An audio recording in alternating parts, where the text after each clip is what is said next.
Welcome back to Hogtown Homestead. Like and subscribe if you feel so led. We have some work to do. So in a video that I made earlier this week, I showed you how to set up the the Premier 1 poultry netting. And what I didn't do in that video was to show you how to energize it using the IntelliShock 60 energizer. So if you bought a kit from Premier 1, your poultry kit, you probably spent about $400 or so. And that kit came with your IntelliShock 60 battery system, the solar energizer. And I never showed you guys how to set that up. Additionally, it has become super important for us to set that up because it's weird pointing on camera, one of those guineas was out this morning. So I haven't set it up yet, and that's just, I don't know, I just didn't take the time to do that. So anyways, I'm going to show you today how to energize your poultry netting from Premier 1, and it should be super easy. I also have another update to show you guys in another video. So we should drop 3 videos this week with updates on Hogtown Homestead. This piece right here disconnects, but these are the ends of the fence. So you can disconnect those, and if you're running 2 lengths of this fence, then you can connect these end to end, and that's what these are. And this is where we are going to energize the fence. I'm gonna go get my energizer and all the pieces, because I took it apart once we put the pigs in the freezer. And I'm gonna go get that and show you how to set it up. Okay, so this is the energizer, the solar energizer. You'll see a positive terminal and a ground on the side of this. Now, I'm gonna show you how to get that all connected in a second. But the first thing that you need to know is that when you open up your Premier 1 IntelliShock 60 box, some of your parts are going to be stored inside this. So I'm gonna open this up, and there's just this little clip on the side. I'm gonna open this up and show you everything you need to do on the inside of this box in order to get yourself set up for energizing a fence. The only thing you should have to do when you open this up is connect the red wire to the red terminal and the black wire to the black terminal. That's super simple. But again, all of your parts are gonna be in here. So as an example, this is your grounding fork. And this, when it comes in the box, will be stored on the inside, and it'll look like that. Additionally, your clips for connecting power to the fence are also going to be housed in this box as it comes from the factory. So now I'm going to take out this grounding rod. I have already connected those wires to the correct leads, and now I'm going to show you what to do with this grounding rod. Now, on the bottom of your IntelliShock 60, you'll see that slot. And there's this little button here that you push in order to release the fork, your grounding fork. But all you need to do is line that up and push it until it clicks, and that retention button keeps it in place. This is going to be your ground. So I'll show you what gets connected to that here in a second.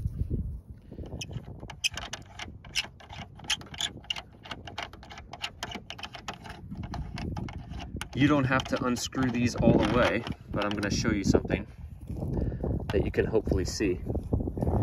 There's a hole right there. Now you're going to take your positive clip, and it's got some bare wire right there. That is going to go into that hole on your terminal. Then you take your screw, or your bolt, sorry.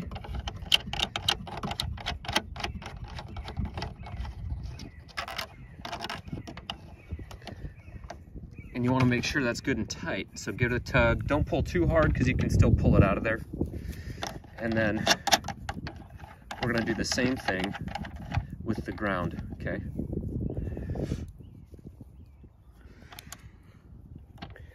Let's see if I can get some good angles here.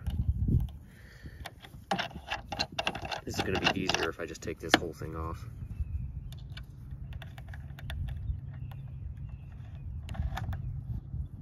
See how that's gone all the way through that bolt?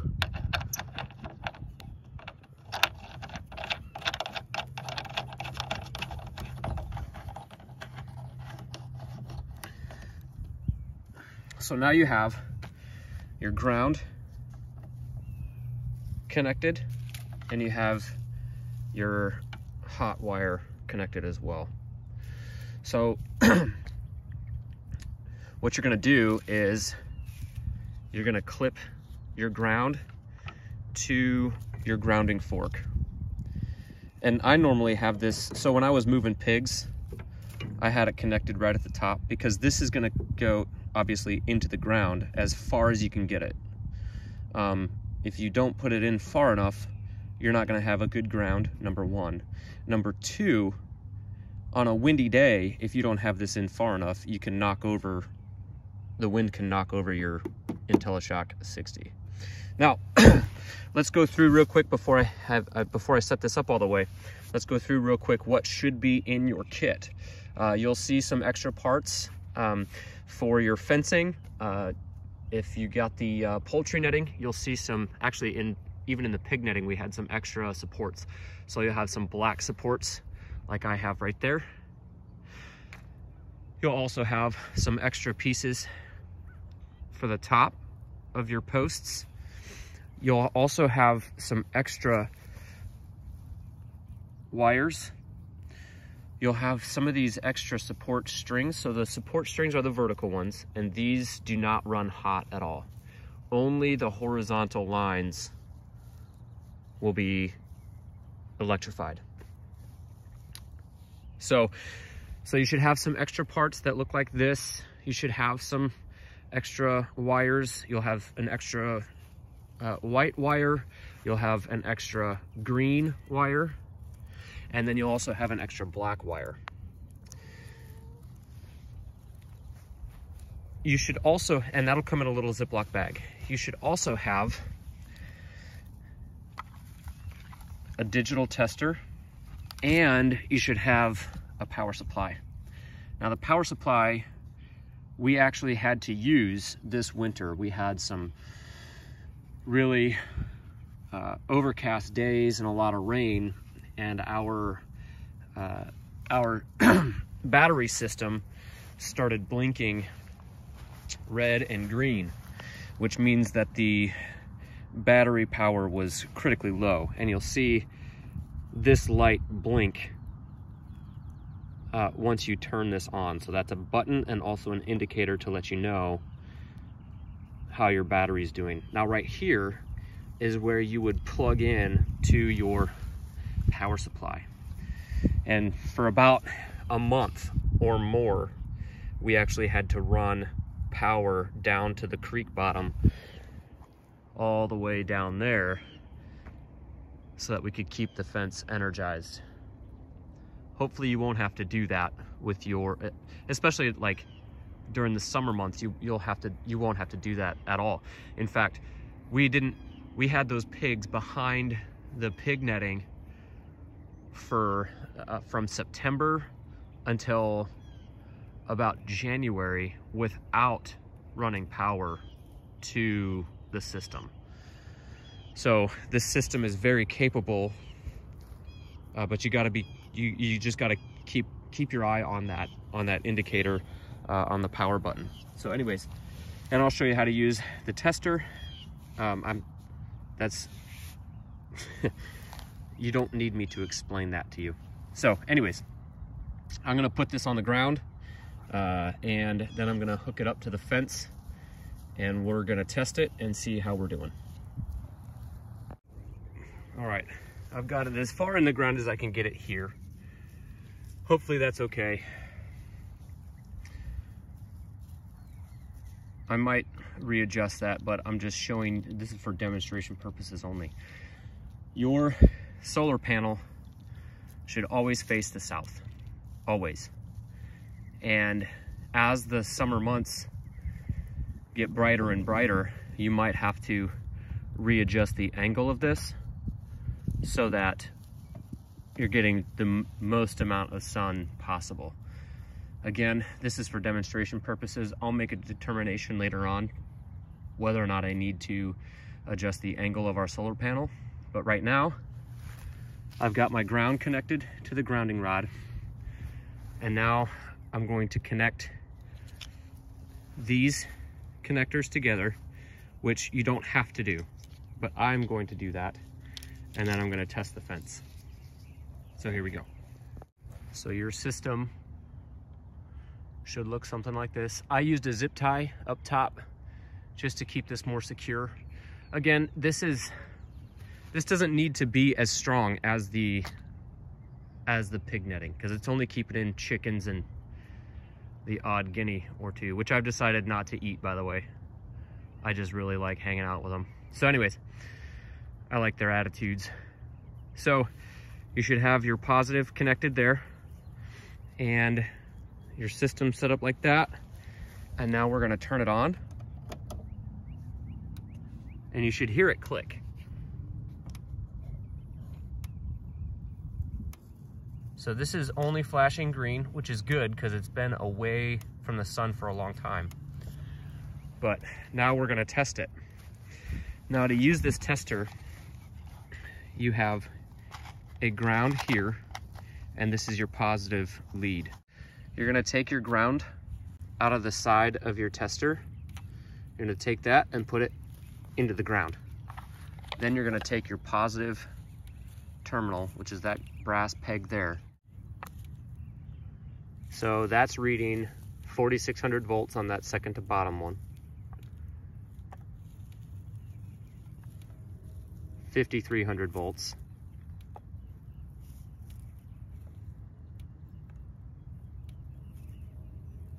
3,700.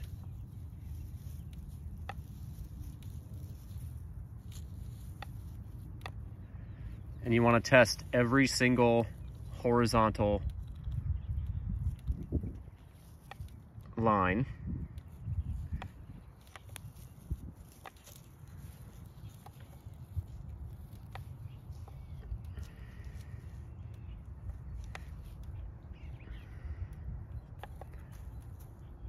And you want to test both ends of the fence.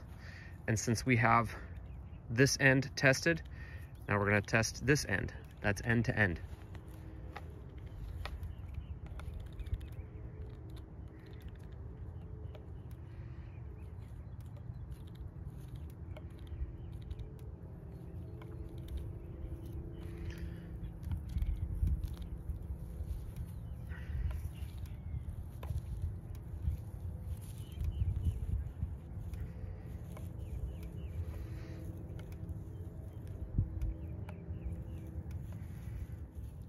Another thing that's been going on that I need to address is the chickens now are laying eggs under the shed. And so I've got some wood shavings here to put in the nesting boxes in the chicken tractor. And I was gonna let them be in this chicken yard or this run for a week, and I think I'm actually just gonna end up moving them sooner than that.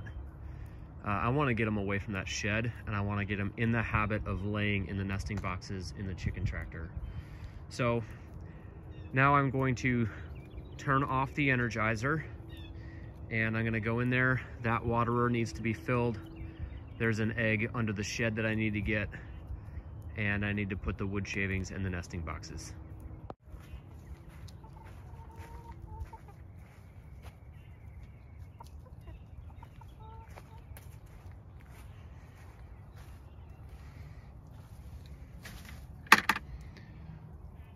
since the guineas haven't been nesting at all, these nesting boxes are completely empty. So I'm just gonna put fresh shavings in here. And hopefully some chickens will start laying eggs in there.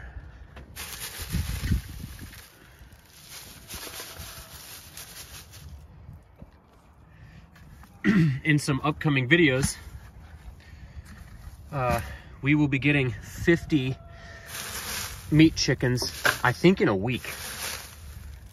So we need to actually build a chicken tractor for our meat birds. A full-size one, because this one is like, I got the plans for this chicken tractor from John Siskovich. This is what is known as a Siskovich style chicken tractor. And it's about, I don't know, less than half the size of an actual Siskovich chicken tractor. So in a later video this week, I'm gonna show you how to build a full-size Siskovich chicken tractor. And now I gotta check for these eggs. Oh man, there's 2 white ones there. So the white ones recently, hey brown chicken, the white ones recently finished molting. For a while, they were just naked and they were hideous and ugly. Oh my gosh. There's 2 white eggs, and so they just started laying eggs yesterday. And so I'm gonna put these in this bucket to keep them safe. But those white ones I think are leghorns. And in full season, they are our most prolific layers. They will lay every day. Sometimes the brown ones are hit or miss. And hang on, ladies, calm down. I'm just checking for more eggs. All right. I don't see any more eggs under there. But anyways, the white ones are our most prolific egg layers.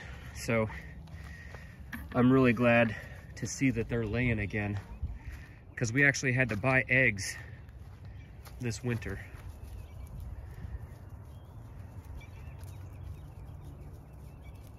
Which, eggs are kind of cheap. But we like having our own eggs because we know what went into them. So next I'm gonna fill up that water and we're gonna put it back in here for them.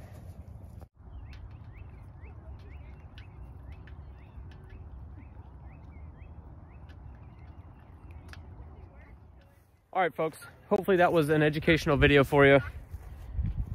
That's gonna do it for today's video. We're up to 57 subscribers, which is excellent. But we're so thankful for the people who we get to share our homestead life with. Hopefully you guys are enjoying the content. If there's a way that I can make better content for you, let me know in the comments below. But that's gonna do it for today's video. Thank you for watching another episode here on Hogtown Homestead. Like and subscribe if you feel so led. We'll see you next time.